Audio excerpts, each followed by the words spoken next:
পাইকগাছার বাঁধ ভেঙে ১৩ গ্রাম প্লাবিত, স্বেচ্ছাশ্রমে চলছে বাঁধ বাঁধার কাজ। শেখ খায়রুল ইসলামের পাঠানো তথ্য ও ভিডিও চিত্রে দেখুন বিস্তারিত। MTV24 সাথে আছে আমি কামরুন নাহার কিফা।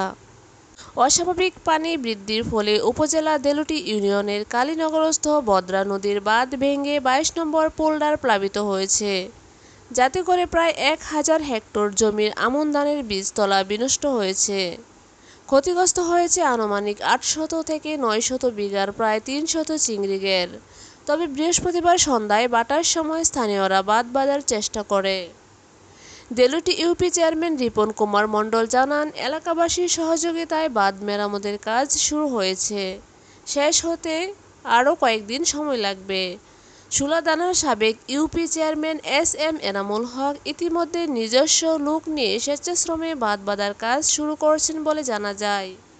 পাইকগাছা উপজেলার নির্বাহী অফিসার মাহিরা নাজনীন বলেন, আমি ভাঙন কবলিত এলাকায় গিয়েছি, স্বচক্ষে দেখেছি বিষয়টা খুবই কষ্টদায়ক।